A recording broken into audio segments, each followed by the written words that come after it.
Hello, live again, Auto Search USA. Ronnie Haskins, trying to elevate your thinking today on vehicles with third row seats. Hope you guys had a great weekend. We did some traveling. We do have a vehicle with a third row seat. We had to go do some gymnastic stuff with my daughter, and it was pretty fantastic. Enough space to move and do things, but gas mileage is really bad.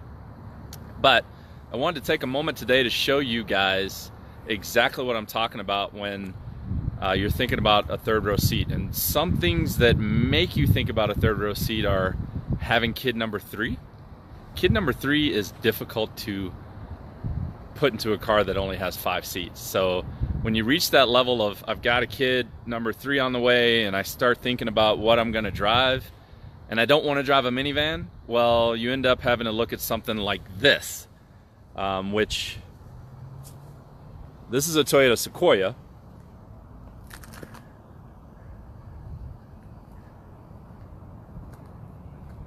And this vehicle will seat all your kids. You start looking at, you see this one has captain's chairs. So you can put 2 kids in the middle, 2 adults in the front. And you have room for dogs and 2 more kids in the back. So this is technically 3. This is technically a 7-passenger vehicle. And this is what happens to families when they end up having kid number 3. They want something that will seat everybody. They can carry their stadium chairs. They can go do their stuff. The stuff that you got to do. Minivans aren't super popular with people that like off-road vehicles. You see this thing right here? This is another thing that'll cause you to spend a little bit more money. The trailer hitch. This is a 6,000-pound vehicle that'll pull approximately 8,500 pounds or a little bit more. And so today, I'm not bringing you into this video to sell you this car. Today, I just want to elevate your thinking when it comes to why do you need a third row seat? What are you going to use it for? And should I really be getting a minivan? Tough question, I know. And I know a lot of you are probably like, there's no way I'll ever drive a minivan. I won't do it. But, guys, that truck right there, it's like $63,000. So let's go into the office. I want to show you what these payments look like on something like that. And, we can discuss just a few things that I've had on my mind for a while about this. $63,000 truck, we can get discounts, we can get rebates. At the end of the day, you're still going to pay $750 a month if you want to finance that car for 72 months. And probably if you want to go 60 months and pay your car off early, you'll end up spending $900 to $1,000 a month on a truck like that with no money down. So today we're going to discuss for a few minutes third row seats, why you need them, and try and help you figure out exactly what you should be doing when you're thinking about kid number 3 or adoption or whatever the case may be. Or maybe it's even your mother-in-law's moving in with you and you just need more space and you like and want something like that, a Sequoia. Let me open up the shades. So, I took a little time today to pull up vehicles that fit in the third row seating realm. And, you've got Ford Expeditions, you've got Buick Enclaves, Chevy Tahoes, Highlanders, Suburbans. All of these vehicles are $30,000, $40,000, $50,000, $60,000. Post in the comments if you got a special one that you like. We can research payments and pricing on that, just so that we can all start thinking about what this is actually doing to our financial future when we're spending all of this money on high-end third row seat cars. So I was pretty shocked. I'm looking at this and I'm like, all right, all of this stuff is 30, 40, 50, 60 grand. You go over to the minivans, even the Honda Odyssey, which is a very popular one, the top end is around $47,000. And that's if you get what's called the Touring Elite. That vehicle is, it's got everything but a kitchen sink. I think it has a vacuum cleaner built into it. Really does. It's a shop vac. And so basically you can basically vacuum up stuff as you are driving around. Probably can't do it while you're driving. But some of the most common things I hear from people is we don't want to drive a van, especially if you're a new third child family, you know, and you're used to driving a sport utility or a car. I hear it a lot. They just don't want a minivan. And my question is, why? You know, are you planning on pulling something in which you need a vehicle that weighs 6,000 pounds and pulls a lot of weight? If you're not, then you might be missing the boat on your financial future. The decisions you make to spend $600-700 a month, $800-900 a month if you want an Escalade or something like that, it affects your future many, many ways, you know, because you know, it takes away from how much you can invest every month, whatever the case may be. And when you're working with me, I try to spend my time helping people understand that instead of just selling them a car. Because, you know, at the end of the day, I want you to be happy. I genuinely want you to make the right decision for you and your family. And if you're not going to use it to pull things or do things that a big sport utility will do, then I question you and challenge you to think about it and maybe test drive a minivan, because it'll probably serve your needs a lot better. So, first of all, without 3 kids or that mother-in-law living with you at all times where you're taking her to the doctor all the time, a third row seat may not be in your best interest. It's probably going to cut your gas mileage in half. It's a great question when I sit with somebody and they're like, I want a third row seat and we want good gas mileage. I'm like, what do you consider good gas mileage? For you that are tuning in, post what you consider good gas mileage to be. You know, if you have, you know, good gas mileage is different to people, but if you want a third row seat or something that pulls things and your thing in your mind is I need good gas mileage, I'm sorry to tell you this, but it's not going to happen unless you consider 15 miles to the gallon really good gas mileage, which some of us do. If you have a Suburban or you've got a truck, you're like, oh man, I got 17. I'm like, okay. You know, think about it. You're this family, you're getting ready to have kid number 3, and you've been driving a Honda CR-V for 5 years, right? You've been getting 30 miles to the gallon most of the time. And then your kid number 3's on the way, and all of a sudden, for whatever reason, you think you need a Sequoia or a Tahoe or a big truck for whatever reason, because we think we're going to go camping in about 5 years when the baby's old enough. Guys, you are decimating your spending power. You are decimating your gas mileage. You are setting yourself up for a long 6-year payment plan on a vehicle that's almost a house payment. You know, like seriously, guys, $800 a month, $900 a month just to drive a car that you're not even going to use to its fullest capability. Now, I'm a realist. If you're thinking, yeah, I need to pull my camper. We got 3 kids. We camp all the time. We have a boat. We are used to living this lifestyle, and this is the lifestyle we continue to live. Then, you know, you already know you've got to have one that pulls weight and seats 7 people.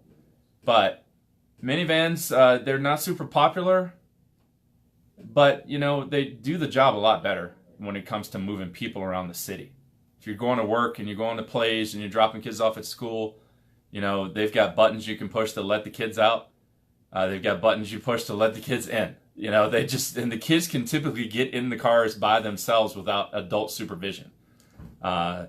Looks like someone's posted 25 miles per gallon, and that's my wife, and she posted that, and I'm telling you, I just filled the Suburban up. And it is not 25 miles to the gallon. She's used to driving a Mazda CX-5, which is 25 miles per gallon. But the Suburban, I don't think we're getting more than 14 miles to the gallon in that thing. You know, if I go out to dinner, it's a quarter tank of gas. So, but yeah, you know, let's talk about some of the numbers. You know, you want to spend 40 grand, you know, $45,000 is about $900 a month, right? And, you know, you can write that down, and you start rationalizing things. You're like, well, I don't have to get a new one, Ronnie. I can get a used one. Well, I'm already talking used prices, guys. This is for used, nice high-end third row seat vehicle. So what people do is they start rationalizing. They're like, well, Ronnie, get me one that's a little bit older. I think we can spend $35,000. I'm like, all right, 35 grand. Now, oh great, we're down to $700 a month for 5 years on a car that's probably going to be around 55, 60,000 miles at the start of the time you start making payments on it. And I'm sorry I'm preaching today, but it's been on my mind, and I want to help educate you a little bit, and just once again to challenge your thinking. So you're going to start a loan for 5 years on a vehicle that has 60,000 miles on it. By the time you pay that vehicle off, you will have paid about 42, 43 grand, depending on your interest rate, and your payment's still $700 a month. What happens when the car hits 75, 85,000 miles, you have zero warranty, and the transmission goes out? That payment still has to be made every month. So, you know, emotions and falling in love and liking these types of things, they always cost money. So, you know, for $35,000, you can buy almost any new minivan, any brand new one, you know, except the one like I was talking about earlier with the vacuum cleaner and all the toys. But, you know, you don't even need to spend $35,000. You can probably get a very nice minivan for $25,000, have a $500 payment, and own that van after 5 years and still keep it for another 5 years or so. Think about just getting the kids out of high school to where you don't need a van anymore. You know, this doesn't have to be the vehicle that you buy for the rest of your life. This is just a business decision, guys. This isn't anything to do with wants and likes. Wants and likes cost money all the time. I can't think of anything that I don't want and I don't like that doesn't cost me money. So how I counteract that is I have a plan, you know, and so I keep my wants and likes below $5,000. My wife has heard me say this a million times. She's probably sick of it. You know, my cell phones, my gadgets, my gym memberships, things of that nature. But, you know, my wants and likes, I try to keep them below $5,000. Yours may be $10,000, you know, whatever it is. You know, if you like to buy a boat or fun stuff for the family, just think about it and write it down so you're not constantly spending, and then a decade goes by and you don't have enough money saved to do the things you want to do when you're a little bit older. So I try to consciously think about that and make sure that anything that I want or like stays below $5,000. That way, when it's a car or an SUV or a new camper or whatever the case may be, that's a calculated decision with a payoff plan. So let's talk about long-term loans. You know, if you want to go longer than 60 months, you could get a $25,000 van for around $450 a month. And that seems to be a lot more reasonable, guys. You know, you're going to get 25 miles to the gallon. You're going to get a payment that's very comfortable for the family. You know, it's in the Costco realm, $450. You know, you mothers out there know what I'm talking about. The Costco realm. Every time you walk in the door, you spend $350. So that's like a benchmark, right? So why should your vehicle that you're driving be $800 a month? You know, it's just, I don't know what the deal is. I'm hoping that you guys post some comments and help me understand it a little bit more. But after doing this 23 years, I see the same thing over and over and over again. Wants and likes cause you to spend a lot of money on something that is a temporary item in your life. It is not going to last you forever. You know, so, you know, the person that bought this particular platinum Sequoia, I didn't think they needed a platinum, but they bought a platinum. It's fantastic. They had a plan. They hadn't purchased a vehicle in 12 years. So they saved up a lot of money to put that cash down on that vehicle and then pay it off within 5 years. And they're going to keep that vehicle for potentially another 12 years. So I'm all good with that. But that's not typically what I see. I typically see an emotional, life-changing event happen, and then they make an emotional decision that's going to last 7, 8, 9 years. And, you know, we're talking about having that third kid. You know, if you get pregnant with a third kid, you've only been paying on your CRV or your whatever you're driving for 2 years. Well, let's just trade that in, roll over the rest into the next vehicle and keep it for 7, 8 years. And little thought is given to how that's going to affect your buying power, your investment capital, things of that nature over the next decade. So, you know, I've heard the thing where people want to be cool. You know, we all want to be cool. You know, I'm going to be 49 years old in a couple of months, and I'm just not cool anymore. And so I try to get the people that I'm working with to understand that it's like, hey, guys, you know, you've got 2 kids. You weren't cool before we purchased the vehicle. You were no longer cool. You know, it was, if you're buying the vehicle hoping to still look cool and spend an extra $300 a month just to make that happen, we're trying too hard. You know, sometimes we just got to let go. We're not cool. We're in the line dropping off kids, at the school, cops everywhere, road guard people. You guys know what I'm talking about. Nobody's looking out their window going, look at all of those cool people. They're like, oh my goodness, what do I have to do to avoid ever being in that line? You know, and so basically try to think about that, make yourself laugh, look in the mirror and laugh at yourself, and be the cool mom that has the cool van that pushes the button, she stays sitting in the driver's seat and the kids jump out and they come out to the school, after school, that she pushes the button, they jump in, and every mom in the line is like, oh my goodness, why don't I have that? What's that going to cost? You know, and so it's going to cost you $20,000 less than that Sequoia. So basically, I'm hoping you're getting something out of this today, guys. I just wanted to talk to you a little bit to get you to challenge your thinking, raise your thinking about what you're buying. Whether you buy for me or not, you know, just think about it. You know, if you've got to seat more than 5 people, you go into a realm of, it's a very small niche of cars. You know, the SUVs, you would think there'd be 100 of them available, but there's only like 5 or 6 that fit into the normal everyday person's budget. And it starts to push that envelope really high. And you could probably use the excess money you save buying a van and not a big sport utility on investing in a rental property or investing in, you know, whatever. Talking to my friend Matt and getting investment advice, you know, but just pouring it all into an item that's going to depreciate to 0 is difficult. So, all right. So I hope you're having a happy Monday. How can we end this happily?